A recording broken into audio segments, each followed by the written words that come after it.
What is up, guys? Welcome back to El Merengue Culé. And for today's video, we are going to be doing the semifinals for the Champions League analysis, predictions, and honestly, I don't even know why we bother predicting these things because half the time they're just upsets that no one can predict.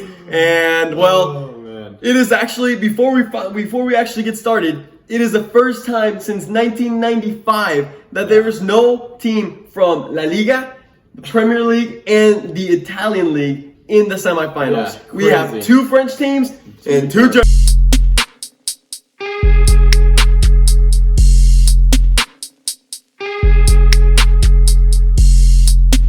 Straight into business.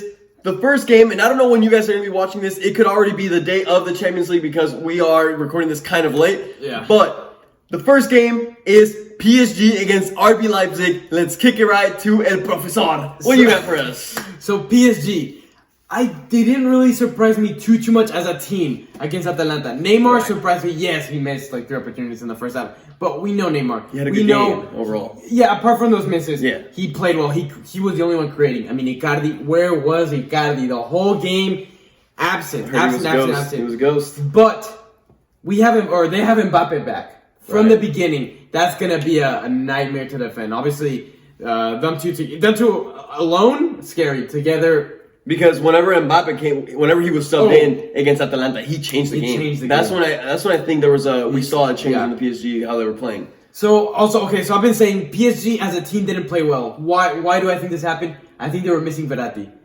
Yeah. Sure, PSG doesn't have the strongest of defense right now, but there was no link in between the defense and the midfield and the offense. Right. And I think that's normally Verratti, and so he's back. Or actually, it's not for sure that he's back, but he could be back. Yes, right. Correct. So I think that's going to be a big help. I think the top three, if their best attacking three right now would be to have Di Maria, Neymar, and Mbappe. I think Di Maria also, very creative and whatnot. Also missed last game. Yeah, also missed last game, but will be back for this game. One key man that PSG is going to be missing is Keylor Navas in the defense. Yeah, he got hurt. The Costa Rica goalkeeper got hurt last game and will be missing it.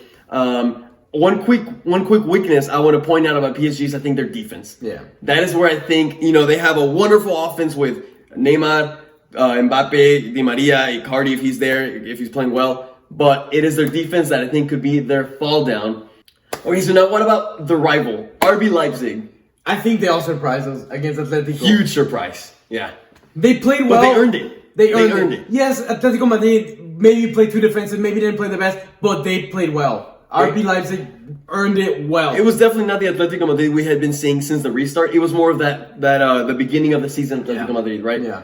And I think their problem is that they are too good at the two-legged games. Yeah. And they had no idea how to deal with this one-legged game because the moment they tied it up, they were like their reaction, their intuition was like, oh, now this is when we sit back and take it to the next game. Yeah.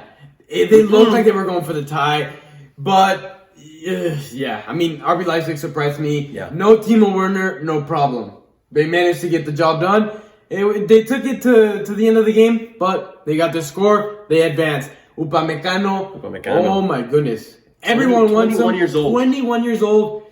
Yeah. He's so good. Yeah.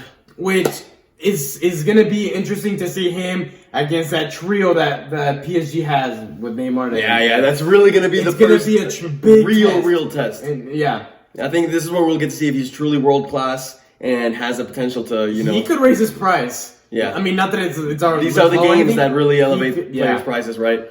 For sure. And also, I mean, Sabitzer for Leipzig. I mean, I think just overall, I think there were some people in the comments that were saying that we said that they got lucky, and I personally don't recall saying that. And second of all, I don't think they got lucky. I think they fully earned it. I think if anything, we were saying that they had before the quarterfinal game, they had only scored four goals in regular play. The other 4 had been penalties, so that was where there was a little do they really have an offensive firepower to show for? And I mean, personally, I still believe that their offensive firepower has been severely damaged by not having Timo Werner.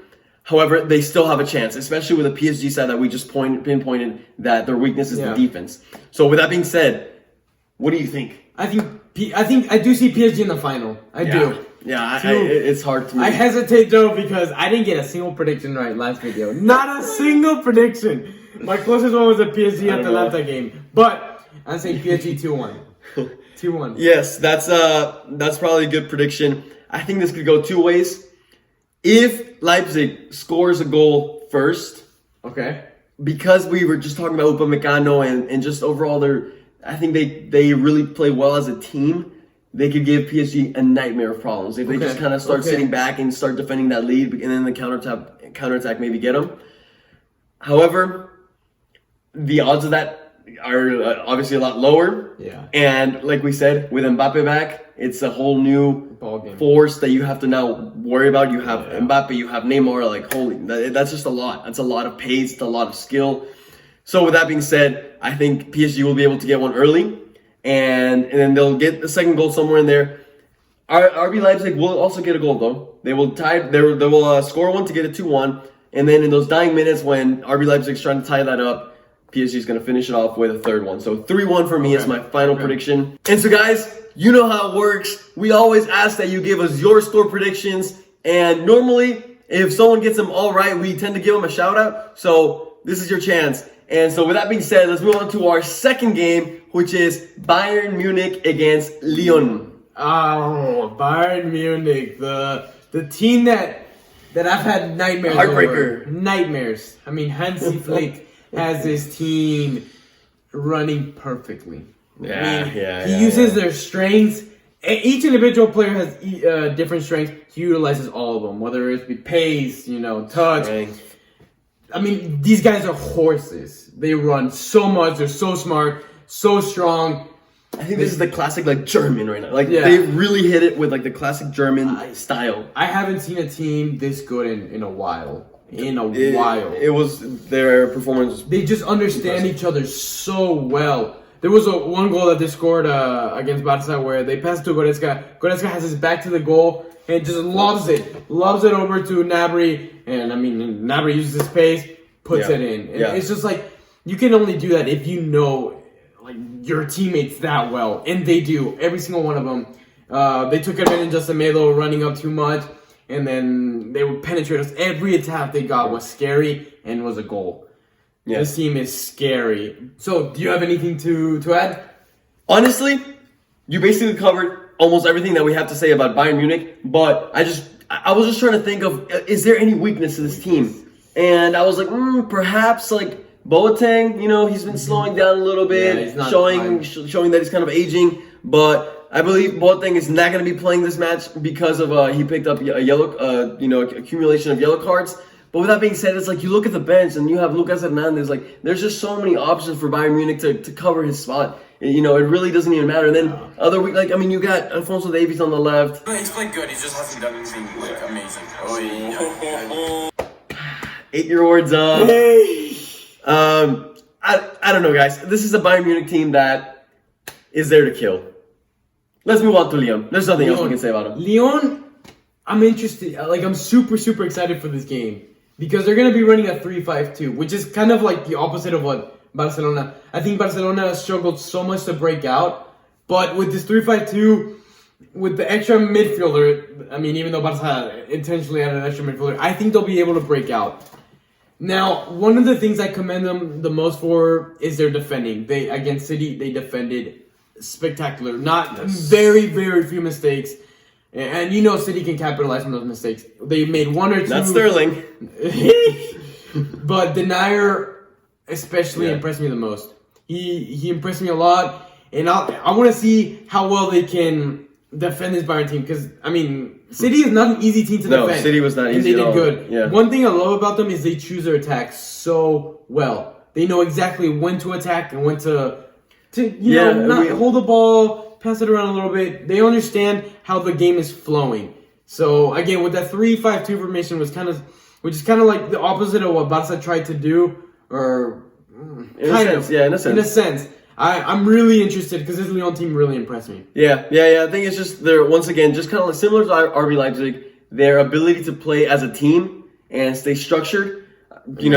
Solid in defense, and like you were saying, they know exactly when to slow down the game, positive, knock it around a little bit more. You know, that you can just tell like they're a very well coached team, and it speaks nothing to what their domestic league form was. They finished 7th in the league in Ligue 1.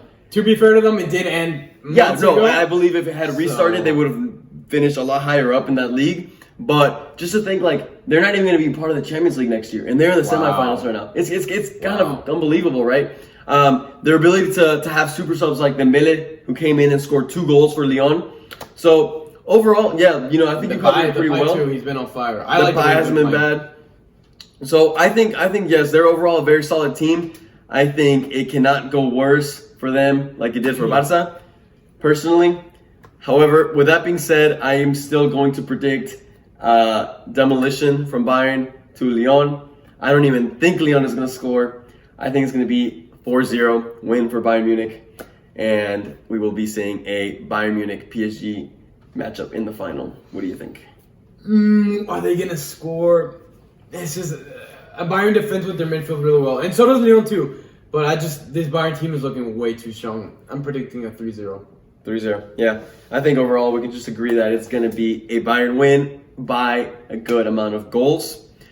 So, guys, like always, let us know down in the comments what you think about the games, what we said, your score predictions. We are interested, and we read all the comments, and we are very interested to hear what you have to say. If you enjoyed the video, please hit a big thumbs up down below. Don't forget to hit the subscribe button. If you haven't already, check out his video on what Barcelona needs to do to get back on top. Reminder, guys, tomorrow there will be a video reacting to the PSG against RB Leipzig game, so make sure you stay on the lookout for that. As always, I hope you have a wonderful day, and peace out.